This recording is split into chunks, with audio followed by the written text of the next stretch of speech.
Sosok perempuan berpakaian putih, berambut panjang dan wajah yang sedikit pucat. Perempuan itu menyeret badannya dan menjilati pembalut yang sudah dibuang tadi.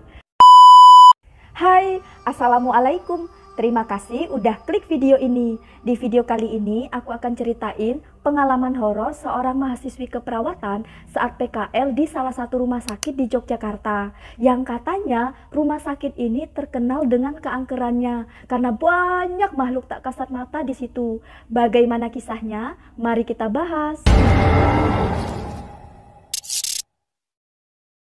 Seorang perawat yang juga berkuliah di kota yang sama, namanya Putri. Hai Putri. Setelah mempersiapkan semuanya, Putri ini diantar kakaknya berangkat menuju lokasi PKL. Tak sampai 1 jam, tibalah mereka di asrama. Sebenarnya si Putri ini tahu tempat untuk PKL-nya nanti adalah rumah sakit angker. Tapi ya nggak apa-apa lah demi pendidikan. Singkat cerita, setelah memasuki minggu pertama masa PKL, Putri ini kebagian shift malam. Saat itu ia ditemani 3 orang laki-laki dan 3 orang perempuan. Sekitar pukul 11 malam, Putri jaga di bagian depan, tepatnya di resepsionis salah satu bangsal. Nah, Putri ini ditemenin oleh Agus, sementara teman-teman lain sedang mengitari bangsal-bangsal lain untuk memastikan keadaan satu persatu pasien yang berada di sana. Saat suasana kian senyap dan sepi, Agus ini nanya ke Putri, "Put, dengar suara orang ketawa nggak? Kayaknya suaranya tuh di ruangan sebelah deh." Nah, si Putri pun gak mau panik. Terus Putri bilang, "Enggak, aku enggak dengar suara apapun." Padahal sebenarnya Putri mendengar hal yang sama, tapi berusaha untuk acuh dan berbohong sama Agus, biar enggak makin takut. Nah, tak lama setelah itu, seseorang memanggil Agus. Ia adalah Roni. Nah, Roni ini salah satu dari teman Agus yang berjaga malam juga. Agus pun menghampiri Roni. Otomatis si Putri ditinggal sendiri kan. Nah, Pak Satpam yang biasa berjaga di malam pun tidak ada. Selang beberapa waktu, suara langkah kaki berderap ramai. Si Putri pikir, itu mah Agus dan Roni yang datang. Nanti juga aku ada temennya. Namun setelah ditengok ke sumber suara tersebut, Putri tak melihat siapapun di sana. Si Putri agak sedikit bingung kan. Terus ada merinding sampai keluar keringat dingin pula. Semua perasaan Putri campur aduk di situ. Kaki pun jadi sulit digerakkan. Nah, suasana lagi tegang-tegangnya, si Putri ini pun harus ganti pembalut. Karena mungkin dari sore nggak ganti. Terpaksa Putri berjalan agak cepat ke toilet terdekat dan langsung mengganti pembalut. Setelah selesai mengganti pembalut, Putri membuang pembalut yang sudah dibungkusnya dan dibersihkan sedemikian rupa ke dalam bak sampah. Lalu, saat sedang mencuci tangan di wastafel, di depan cermin, Putri mendengar suara bak sampah yang terjatuh dan terlihat pembalut yang sudah dibungkus itu terbuka. Nah, betapa kagetnya si Putri melihat dengan jelas sosok perempuan berpakaian putih, berambut panjang dan wajah yang sedikit pucat. Perempuan itu menyeret badannya dan menjilati pembalut yang sudah dibuang tadi. Terdiam kan si Putri sambil mikir, padahal tadi udah aku bersihin deh. Dia yakin pembalutnya tadi udah dibersihin. Setelah selesai menjilati pembalut itu, perempuan itu menatap si Putri. Putri terdiam, tak bisa lari. Mau bergerak pun gak bisa. Akhirnya Putri pun pingsan. Sadar-sadar, Putri terbangun di kerumunan teman-temannya, tapi udah di ruangan yang berbeda. Putri sengaja nggak cerita sama teman-temannya karena Putri takut teman-temannya nanti jadi takut. Nah, masuk di minggu kedua, saat itu Putri piket malam. Tapi sekarang dia bersama Sasa. Seperti biasa, piket malam mengitari bangsal-bangsal dan memonitori pasien-pasien. Karena rumah sakit yang cukup luas, keduanya pun agak lelah. Saat di koridor, setelah keluar dari ruangan pasien, tiba-tiba Putri mencium bau melati. Terus Putri bertanya ke Sasa. Ternyata Sasa juga mencium bau yang sama. Keduanya pun saling menatap dan membuat prasangka negatif dalam pikiran mereka masing-masing. Jangan-jangan ada hantu lagi. Keduanya pun berjalan agak cepat menelusuri koridor hingga menemui tepi. Perjalanan mereka terasa sangat panjang. Tiba di persimpangan jalan, Putri dan Sasa terpaksa mengambil jalan secara acak. Kadang lari, kadang jalan. Yang penting, dalam pikiran mereka hanya ingin cepat sampai di akhir koridor tanpa menemui hal-hal yang aneh. Mereka berjalan di koridor di tengah taman yang gelap. Keduanya jalan bergandengan, saling menguatkan diri agar tidak terlalu merasa takut. Tiba di persimpangan lagi, Putri dan Sasa melihat seorang perempuan memakai baju pasien sedang berdiri di lorong sebelah kanan. Lantas Putri dan Sasa menghampiri perempuan tersebut. Saat Putri sudah mendekat, tepat di belakang perempuan dengan rambut sepinggal ikal, Putri bertanya, "Permisi Mbak, kok malam-malam di luar? Kenapa? Ada apa?" Pasien tersebut tak menjawab sepatah kata pun, menengok pun tidak. Mengetahui respon itu, Putri mengeraskan suaranya karena barangkali perempuan itu mungkin kurang mendengar ucapan yang disampaikan Putri. "Mbak, nggak baik loh malam-malam di luar." Tapi perempuan itu tetap terdiam. Perempuan itu pun menggerakkan kepalanya perlahan. Tak ada yang aneh. Putri sedikit lega, tapi juga heran karena wajah perempuan itu kelihatan pucat. Melihat perempuan itu merespon, Putri pun bertanya, "Mbak, letak kamarnya di mana? Nanti kami antar." Perempuan itu pun menunjukkan arah tempat yang ia maksud. Mungkin tak punya maksud buruk, tempat yang perempuan tunjuk itu adalah kamar mayat.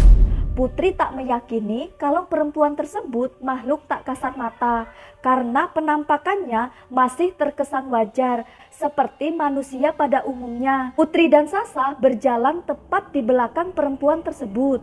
Perlahan melewati kamar-kamar, belum juga berhenti sampai akhirnya mereka berada di ujung ruangan yang tak lain adalah kamar mayat.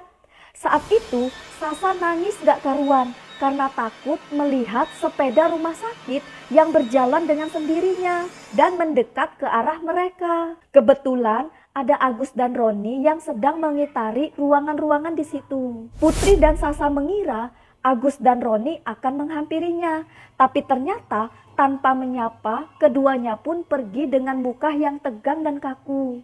Karena fokus dengan perilaku Agus dan Roni saat itu, tak sengaja Putri dan Sasa menabrak perempuan yang berada di depannya. Spontan, keduanya meminta maaf dong. Tapi Putri maupun Sasa mencium bau busuk yang sangat nyengat. Refleks, keduanya menutup hidung dan mencari sumber bau tersebut. Tak disangka sumber bau itu ada pada perempuan yang berada di depan mereka, yang mereka tabrak tadi. Putri dan Sasa saling pandang dong. Tak lama itu perempuan itu tertawa mengerikan, seakan mengejek karena mengetahui Putri dan Sasa tahu itu hantu. Putri dan Sasa pun mundur perlahan. Saat itu juga perempuan itu menengok ke belakang, tapi nengoknya tanpa memutar badannya, jadi kepalanya doang yang muter. "Astagfirullah," Sasa berteriak kencang. Sasa pun pingsan. Putri berlari dengan niat mencari pertolongan. Setelah berlari agak jauh, bukannya menerima pertolongan, Putri malah melihat Agus dan Roni yang juga pingsan di lorong. Putri berusaha untuk membangunkan keduanya. Untungnya cepat sadarkan diri. Nah, mereka lalu menceritakan kejadian yang barusan dialaminya. Karena masih merasa takut, Roni dan Agus itu tak berani ke tempat di mana Sasa masih pingsan tadi dan membutuhkan pertolongan. Akhirnya, Putri, Agus, dan Roni meminta tolong ke Pak Sapam. Sebut saja Pak Basuki. Beliau satpam senior yang sudah lama bekerja di rumah sakit ini. Si Putri pun menceritakan tentang kejadian yang dialaminya. Pak Basuki pun sudah tak asing dengan kehadiran makhluk-makhluk itu. Singkatnya, Pak Basuki membantu menolong Sasa. Agus membopong Sasa dan membawanya ke ruang perawat. Tak lama kemudian, Sasa akhirnya sadar karena dihirupnya minyak kayu putih. Di ruangan perawat, cerita yang dialami Putri menghebohkan seisi ruangan sampai menjelang pagi. Putri kembali ke kos-kosan. Putri dan ketiga temannya tak ingin tinggal di asrama itu lagi. Nah, masuk di minggu ketiga, Putri dan teman-temannya sepakat untuk tidak menceritakan pengalaman mereka sebelum menuntaskan kegiatan PKL. Sampai suatu hari, masa PKL mereka berakhir. Mereka semua bisa leluasa menceritakan pengalaman mereka selama PKL di situ. Dan ternyata sebelum kejadian-kejadian mistis menimpa Putri dan teman-temannya, banyak hal yang tak terduga yang baru mereka ketahui. Pak Basuki pun mulai menceritakan. Cerita dimulai dari Mega. Nah, Mega ini salah satu perawat yang juga PKL di rumah sakit tersebut 5 tahun silam. Saat itu, Mega mendapat tugas berjaga bersama Dian. Mega diperbantukan di bagian administrasi, sementara Dian membantu perawat lain di bangsal 1. Sekitar pukul 10 malam, Mega sibuk dengan layar laptop di ruangan. Saat Mega sedang mendata nama-nama pasien, ada seorang perawat yang masuk ruangan dan meminta Mega untuk mengecek nama pasien yang masuk tadi siang. Pasien korban kecelakaan. Perawat itu pun bercerita kalau kondisi pasien sangat parah. Beberapa tulangnya patah serta darah yang masih keluar dari luka-luka bekas kecelakaan. Belum selesai bercerita, perawat tersebut pamit dan pergi ke ruangan pasien untuk pengecekan rutin. Singkat cerita, belum sampai menyelesaikan pekerjaannya, Mega berinisiatif untuk mengistirahatkan matanya yang sudah terlalu lama melihat layar laptop. Mega keluar ruangan mencari suasana baru. Lalu, perawat yang tadi ia temui terlihat berjalan di koridor. Mega menghampiri perawat itu dan bertanya terkait pasien yang tadi ia ceritakan kepadanya. Perawat itu pun bingung. Pasien yang mana, Dek? Perawat itu malah tambah bingung setelah Mega menceritakan kembali kejadian sebelumnya. Lah, aku malah baru mau ke sana, Dek. Ini Mbak juga lagi mau ambil peralatan di ruangan, katanya. Mega tambah bingung karena perawat yang ia temui sebelumnya mungkin memang bukan perawat yang berada di hadapannya saat ini. Karena penasaran, Mega meminta untuk ikut pergi bersama perawat itu. Mega berjalan di belakangnya hingga sampai di ruangan. Sebelum perawat itu membuka pintu, terlihat sosok perawat keluar dari ruangan tapi tanpa membuka pintu. Ia menembus dinding dengan penampakan yang halus dan transparan. Namun sosok itu ternyata tidak terlihat oleh perawat yang bersama Mega tadi. Hanya Mega yang bisa melihat sosok itu. Saking fokusnya melihat sosok itu, Mega melihat sosok itu menengok dan tersenyum. Sontak Mega kaget dong diketahui ternyata Mega ini memiliki kelebihan tertentu. Ya semacam indera keenam. Sampai-sampai sulit membedakan mana manusia, mana yang bukan manusia. Setelah beberapa hari kemudian, kejadian aneh pun terjadi lagi. Mega bertemu dengan sosok Korin, satu pasien. Di suatu hari, setelah keluar dari toilet melewati lorong rumah sakit, siang itu banyak orang lalu lalang. Saking banyaknya orang, ruangan-ruangan lorong terasa penuh dan sesak. Karena bukan hanya manusia saja yang sedang beraktivitas di sana. Ada beberapa sosok berpakaian compang-camping, berbau amis dan berbau busuk. Tapi karena Mega dapat menghindari gangguan tersebut, ia tak sampai diganggu oleh makhluk-makhluk itu. Suatu saat ia melihat seorang pria kepala 4 berdiri di depan ruangan pasien. Karena Mega memiliki firasat kalau itu bukan manusia, Mega hanya berlalu tak peduli. Tapi nyatanya pria itu mengikuti Mega. Setelah melafalkan doa-doa, Mega sengaja masuk ke musola, berwudu dan memakai mukena. Lalu Mega berusaha membuka komunikasi dengan pria tersebut. Pria itu bercerita sampai menangis. Saat itu ia mengalami kecelakaan selepas pulang kerja. Pria tersebut ternyata baru saja membeli mainan untuk anaknya. Sebuah kereta mainan yang hendak diberikan setelah tiba di rumah. Mega pun terbawa suasana. Panjang lebar pria itu melanjutkan ceritanya. Sampai akhirnya pria tersebut menitipkan pesan kepada Mega. Mbak, kalau sampean berkenan dan mau, tolong berikan mainan kereta-keretaan ini ke anak saya. Saya nggak tega lihat anak saya menangis. Badan Mega pun terasa lemas karena komunikasi itu. Mega menyanggupi tanpa berharap imbalan. Mega sholat malam 2 rakaat. Setelah selesai sholat, dilihatnya kereta mainan itu. Mega merasa perlu menuntaskan amanat itu. Secepat mungkin ia harus sampai di depan ruangan pasien. Mega melihat seorang perempuan dan anaknya yang sedang menangis. Beberapa perawat menunggu di sana, sedangkan Mega menunggu di luar. Tak lama, pasien berpindah ruangan. Perempuan dan anak itu pun ikut keluar.